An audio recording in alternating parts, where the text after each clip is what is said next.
let's start it off with one of our usual Jack Puckett stories here, and then I'll introduce our speaker. Okay. Hey, Jack, can I take my mask off? I'm right next to you here. I'm within 6 feet of you here. You're ready for Jack. this? You're ready for this, are you? We're ready for it.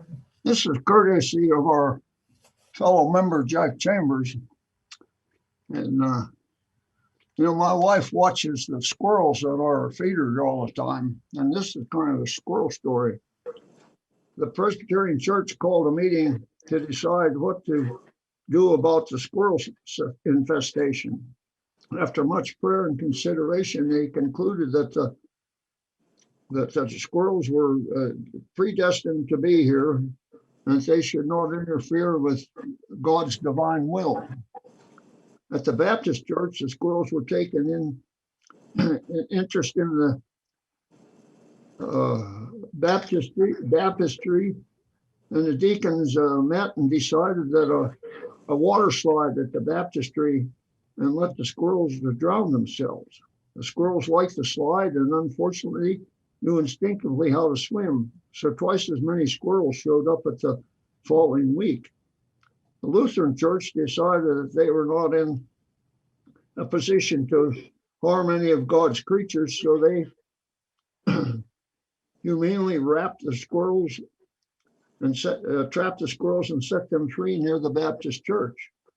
2 weeks later, the squirrels were back when the Baptists took down the water slide. Episcopalians tried a much more unique path by setting out pans of whiskey around their church in an effort to kill the squirrels with alcohol poison. They sadly learned that how much damage a band of drunk squirrels can do. Drunk. Catholic Church came up with a more creative strategy. They baptized all the squirrels and made them members of the church. Now they only see them on Christmas and Easter. Much was heard from the Jewish synagogue. They took the first squirrel and circumcised him, and they haven't seen a squirrel since.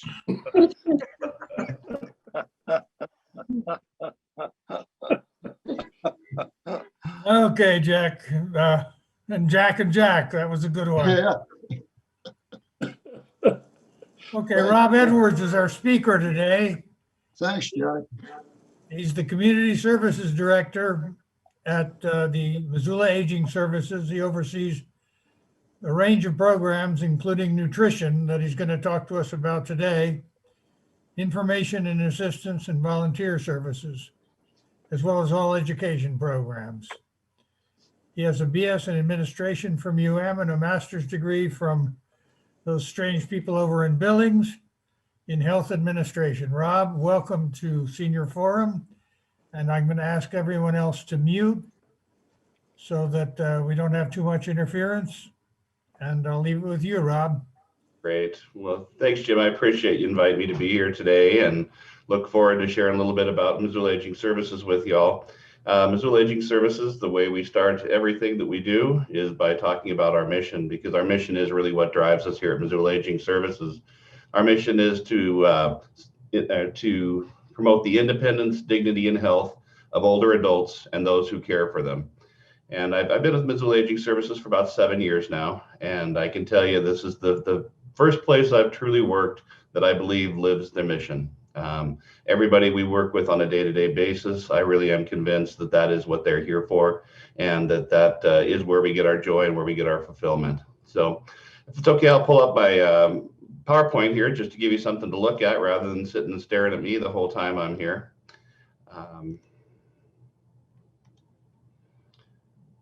That coming across for everybody? Perfect, great, thank you. So thanks for the introduction. I said I'm Rob Edwards. I'm the Community Services Director at Missoula Aging Services. We consider ourselves a four-prong organization where we work with advocacy, education, providing services for older adults and their family members, as well as being the volunteer hub for Missoula and Missoula County. We are the area agency on aging for Missoula County and also support Ravalli County in our actions with our sister program down there, the Ravalli County Council on Aging.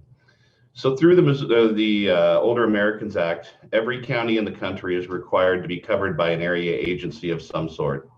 What that means is that we have been tasked with representing the older adults in our area and trying to represent their needs, as well as to find a way to at least refer them for services they may need, with the key phrase of letting them remain independent as long as it is possible and safe for them to do so. Let's see.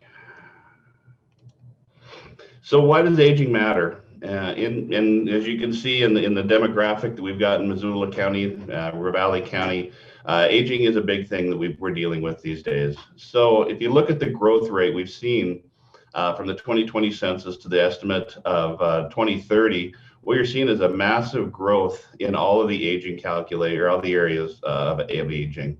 Primarily, I think the big one that's really shocking to me is looking at those number of people who will be 85 and older, like Mr. Kozlu, that are living longer. They're living longer independently, and that really has increased the need for services through Missoula Aging Services.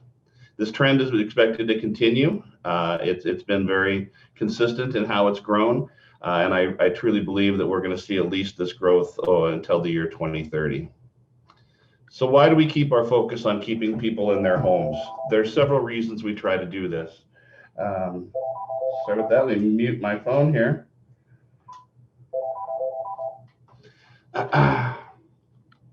Let's see. Let's go the other way. So the reason we want to help individuals stay in their home is that's really what they want. What surveys have shown is that people want to stay in their homes as long as they can. And if they can, we want to help them do that.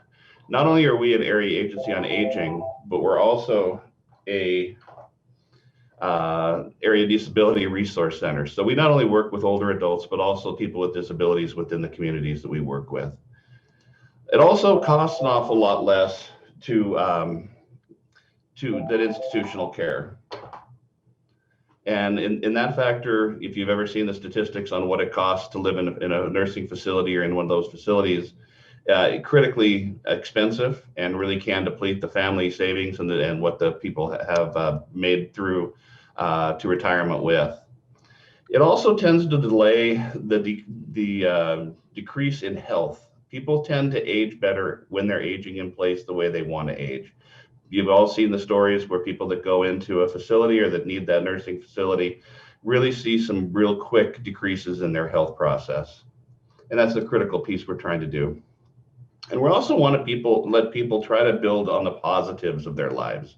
That can be volunteering, that can be family, that can be any of those things that let them guide their own desires of what they want to do in life and where they really want to be and make their life meaningful in retirement and in the aging process.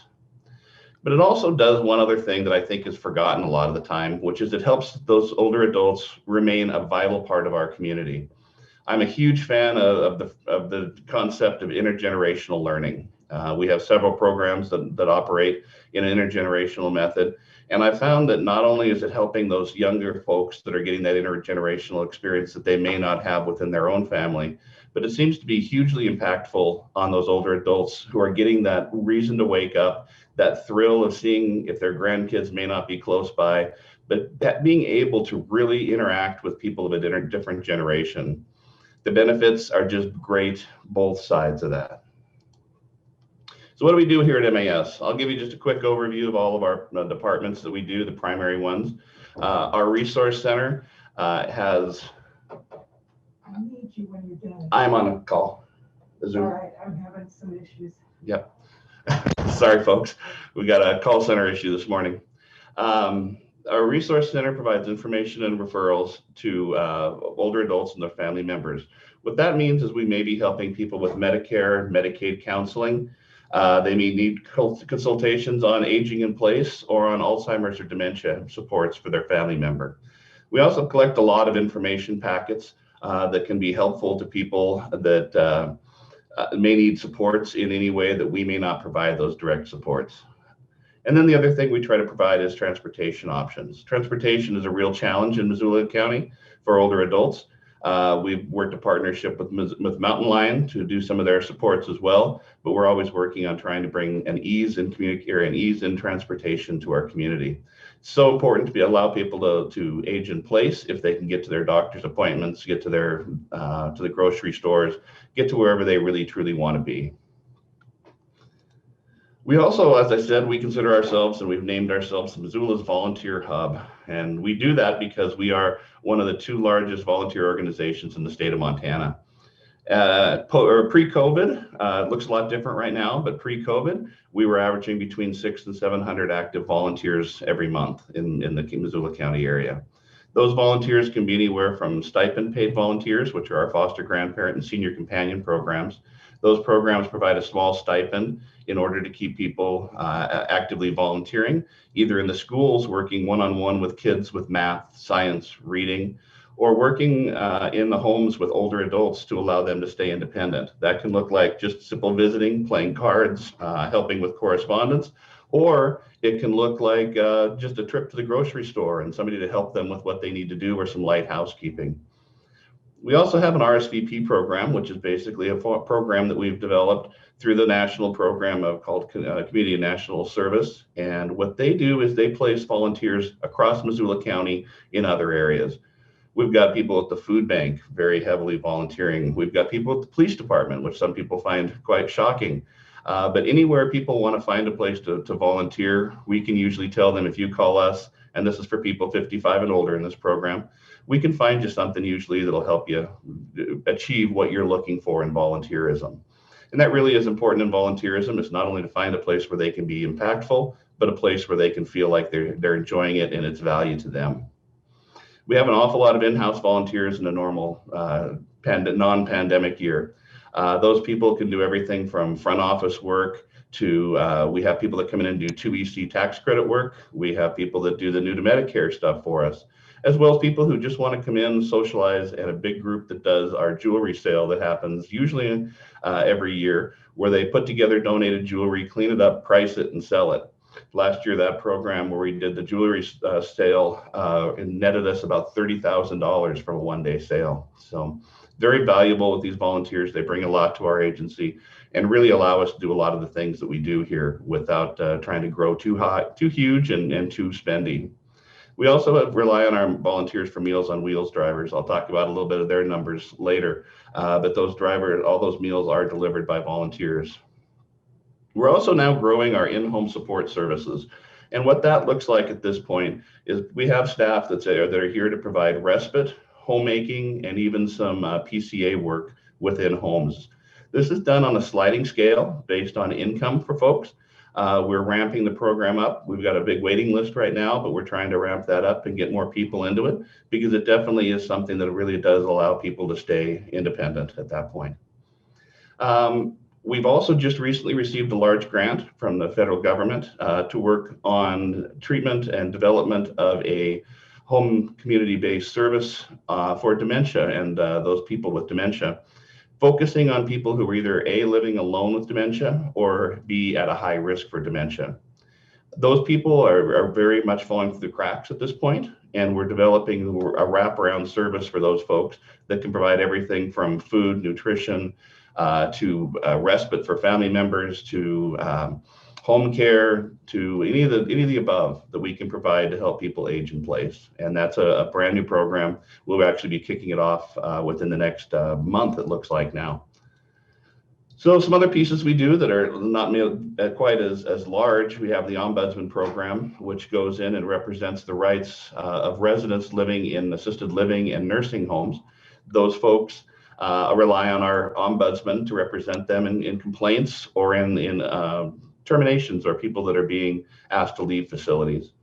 Our Senior Medicare Patrol works on fraud prevention nationwide. Senior fraud is one of the amazingly growing problems in the country. I think we probably see about 2 or 3 times a week a new fraud that's being taken on, and they tend to right now be directed at our aging population, which is a very vulnerable population. So that's a statewide program just to cut out of waste, fraud, and abuse in Medicare.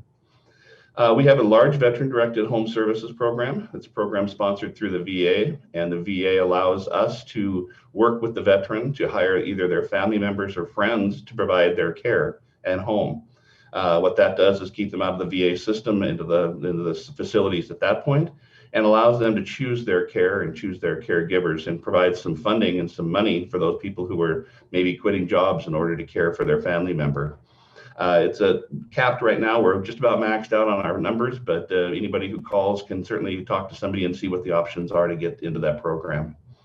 Our care transitions program, which is the last one, is a hospital to home support. We've changed that around a little bit. It's not called care transitions. Recently, we've changed it over just to a care management, where either the facilities or doctors' offices who are requesting that we provide help and support for their people leaving the hospital or leaving the offices, we're happy to provide that support. Now, the thing that seems to be our big flagship, and when I get called on to do conversations like this, what a lot of people really want to talk about is nutrition. And that's certainly understandable because, as you know, one of the big barriers to people remaining in their homes is being able to provide their own nutrition and to be healthy and happy in what they do. We're in the middle of a contract in our 25th year with Thomas Cuisine Management to provide our Meals on Wheels process. And what they do is they work out of the Providence Center associated with St. Pat's Hospital and provide hot meals for us 4 days a week. We deliver on Monday, Tuesday, Thursday, and Friday. And those meals, like I said earlier, are all delivered by volunteers. Each meal is designed to be 1/3 of the calories and the daily allowance of what each of our people need. And everybody can have as many as up to 2 meals a day. And then on weekends, we also provide some frozen meals for those who want them. Our meals all contain a meat or a vegetarian option, and also have a dessert, milk, and are delivered by person each day that they're delivered.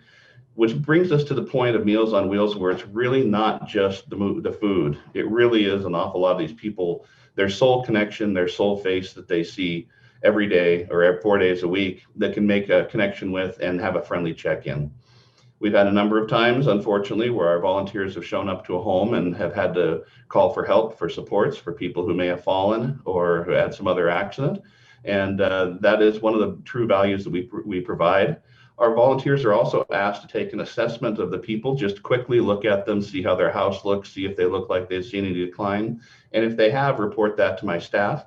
And our staff will make follow-up calls to them or their family members, depending on what the need is, and try to work through where they're at, see what other supports we can provide. Every person who comes into our Meals on Wheels program used to be given an in-home assessment, where we had one of our caregiver supporters go in and assess the home. Of course, with COVID, that's now being done on the phone or through Zoom, depending on the capacity of the individual. And what that really does, that allows us to not only provide that nutrition and that Meals on Wheels provision, but also allows us to see what other supports that person may need.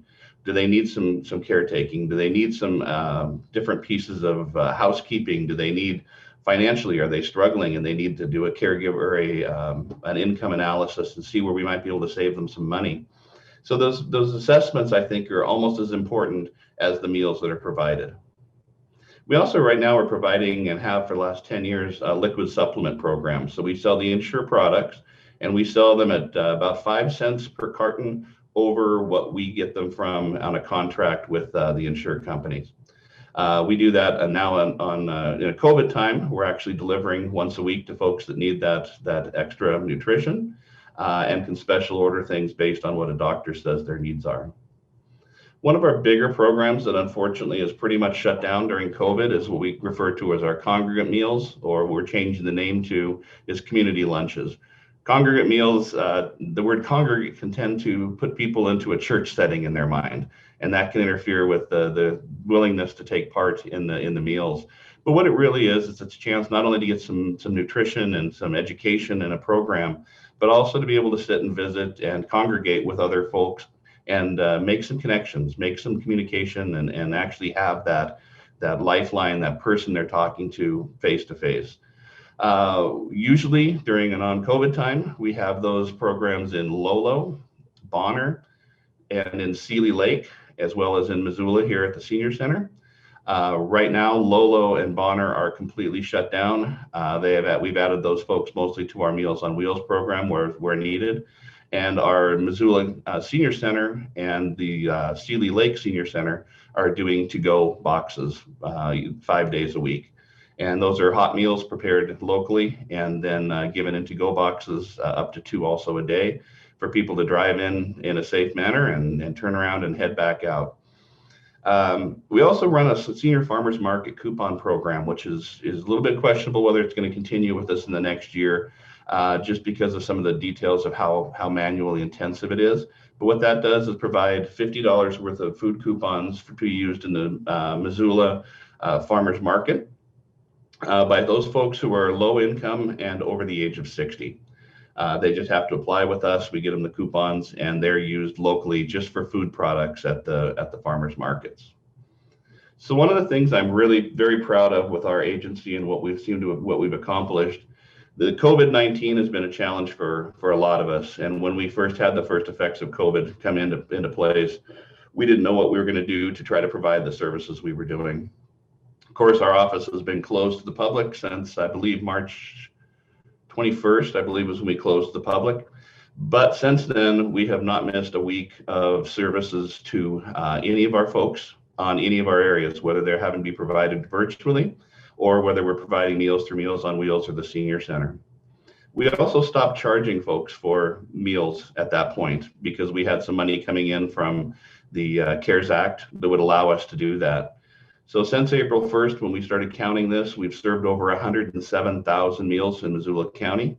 That's to over 900 people age 60 plus in Missoula County. So our reach has been outstanding. In the time frame there, that's usually about double what we would have served in the past. So we've actually over doubled most of our meal programs, and we're serving about 45% more folks. The other thing we were able to do with the pandemic starting was eliminate one of our requirements, which was that people be over the age of 60. So the reason we limit people under the age of 60 is that our Title IIIC money will not allow us to pay for meals for underage 60 people with that money. What we did is work with some community sponsors as well as some grant funders to ensure that those people under 60 with high need we're still going to get the meals at no charge if they were unable to afford them. And since then, we've actually tripled the number of people who were living at home, isolated under the age of 60. I think it's been one of the big developments we've had from COVID, and it's something that we're going to keep in place going forward because we've seen the need and we've seen where we can help people. One of our best cases that I always fall back on is a gentleman I've delivered to several times who has a form of cerebral palsy. He's 29 years old, I believe, very sharp guy, communicates pretty much by writing. And we've served him now, I think we're on 6 years of serving this gentleman. And he is absolutely one of our favorites. Every day there's a note left with a kind thought for the driver. He communicates very well through mail and that with our staff just to thank us for what we have and what we do for them. So all this didn't come at a low cost. Since April 1st, our meal costs have been over $725,000. That funding comes from a variety of sources. Title III of the Older Americans Act, which I mentioned earlier, is a big funding source. That comes through the state of Montana and is allocated by population in Montana. We also have a good relationship with both the city and county and receive city and county funds on a regular basis to support our programs as they exist now. And then we have very strong relationships with some grant funders as well as our donor base, which is an absolutely amazing group of human beings.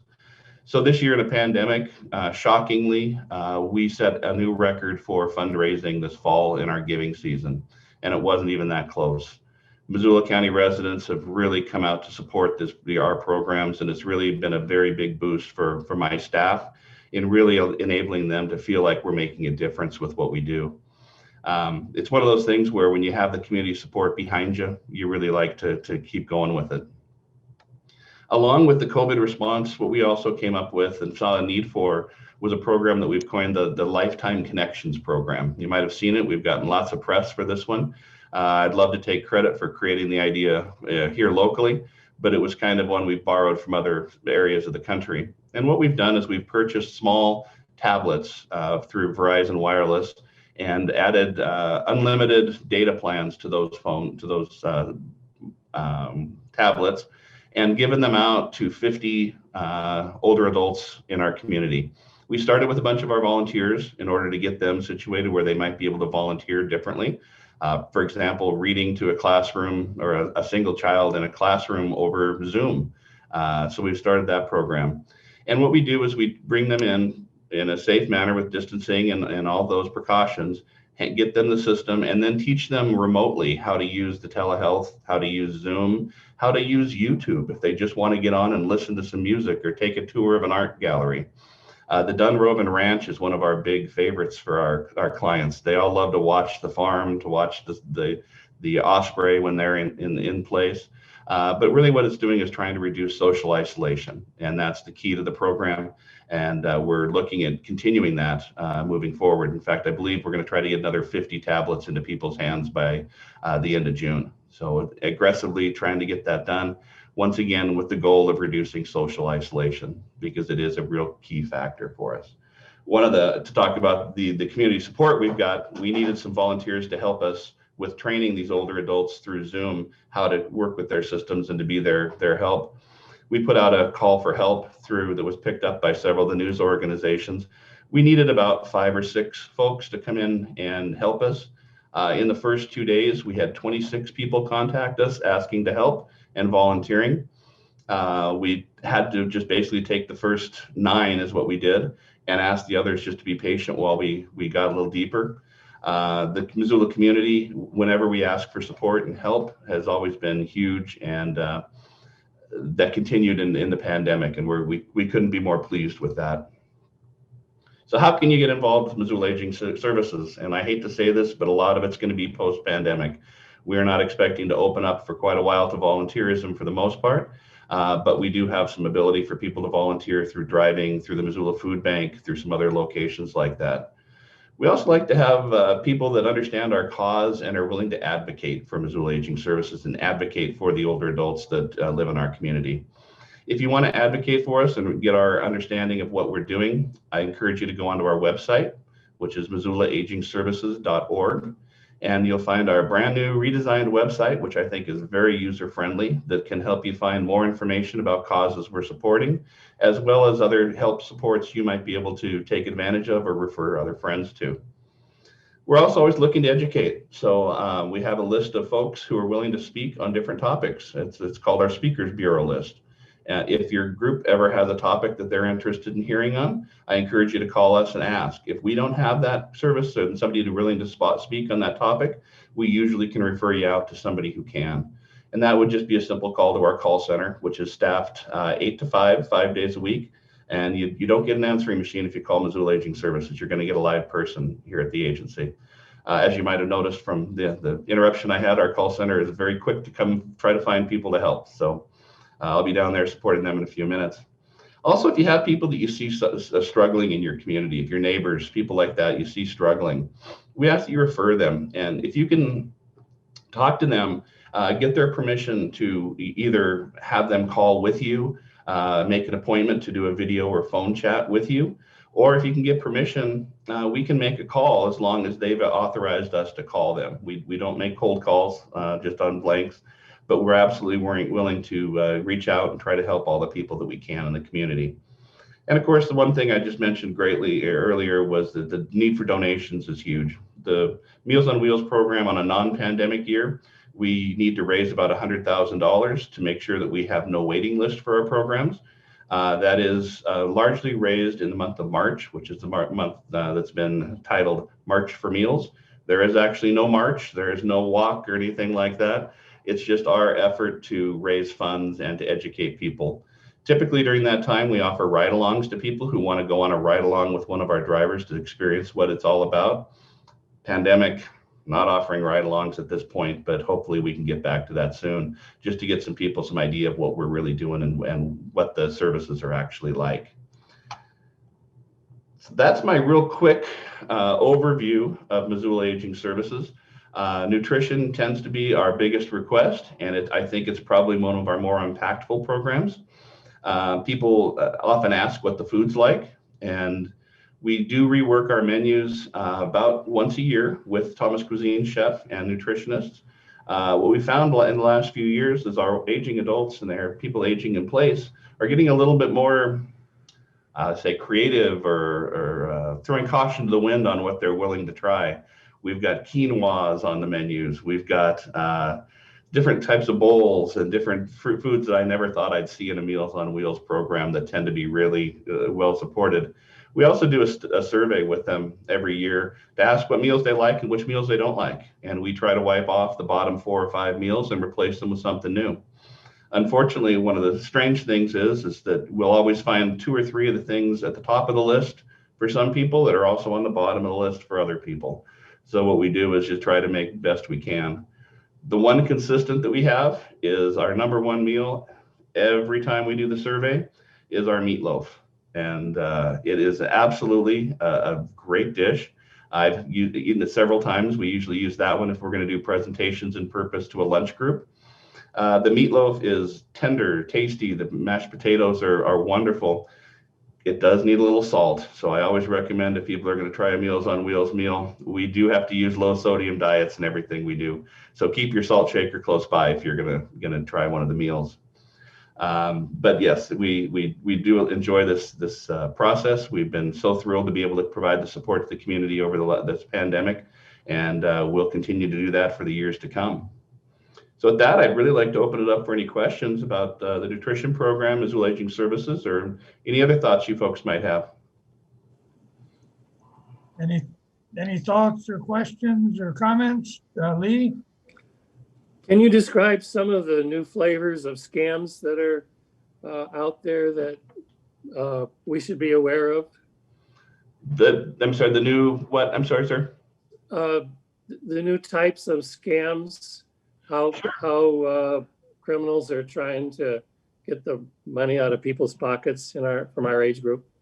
Absolutely. Typically, what the biggest one we're seeing right now, I'm going with 2. One of them is related to the stimulus checks and the stimulus payments that have been going out.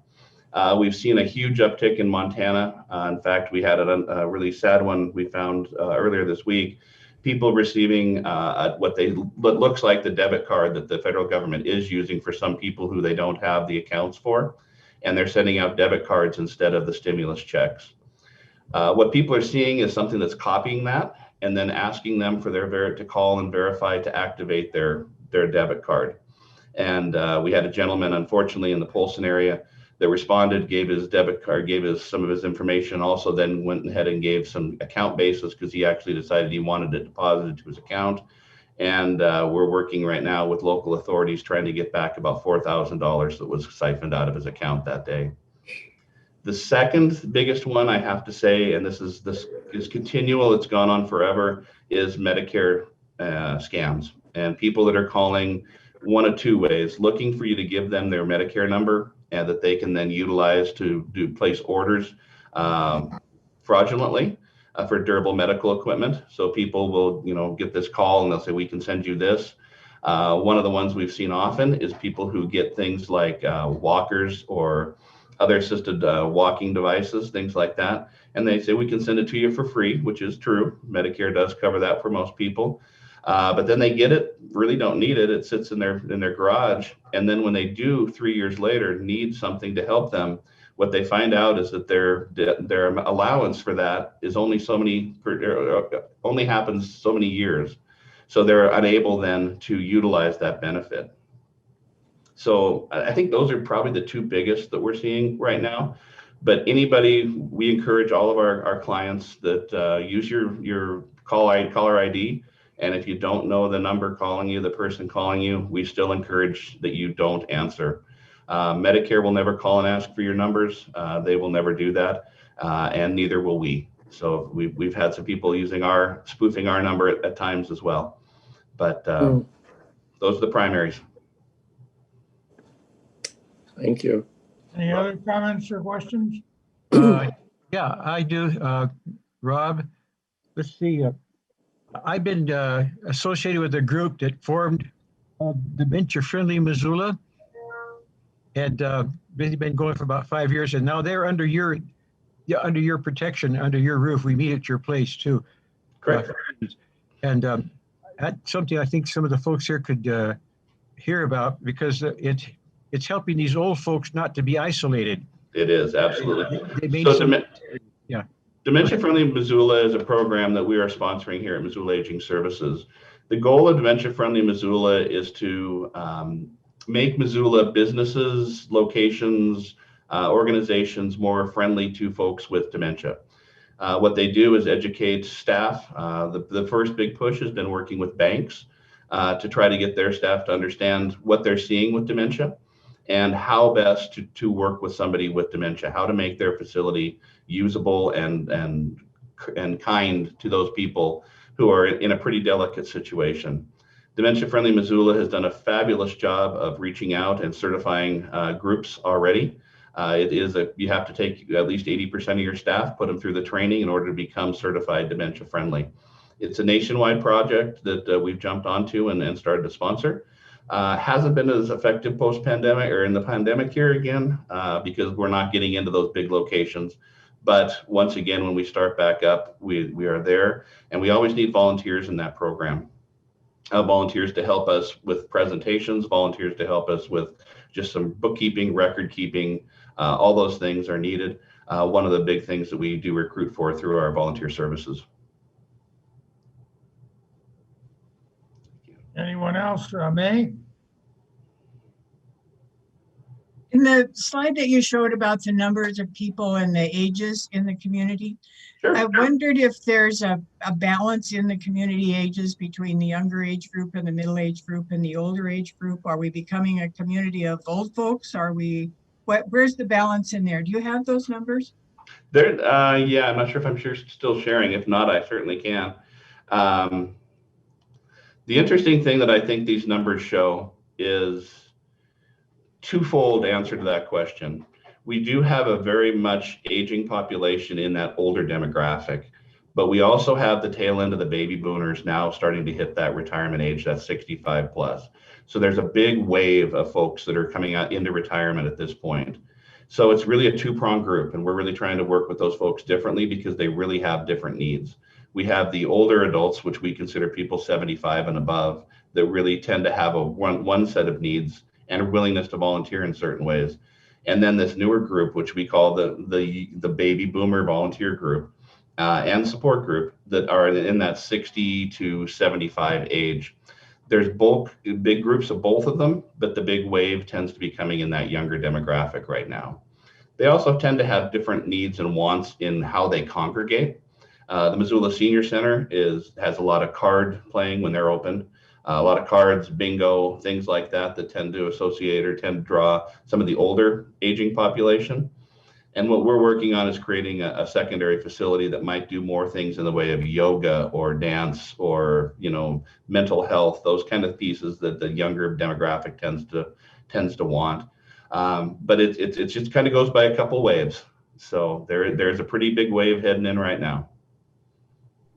And what about other age groups that are like the 20 to 40 and the 40 to 60? Are we pretty evenly divided that way? Missoula County has a fairly smooth curve. We do tend to maintain that. We are getting a little more age heavy in Montana. The more rural communities, even more so, because they tend to be losing a lot of their younger population to the more urban centers.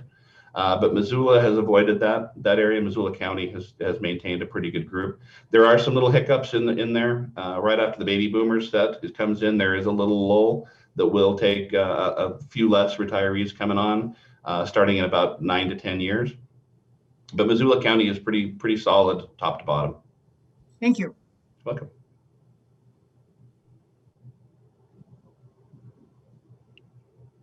Anyone else? All right. Well, if there's no other questions, please, if you want to, jot down my name and our phone number, which is 728-7682. And if questions come up or things that I might have said that might have struck something for you, please don't hesitate to give me a call.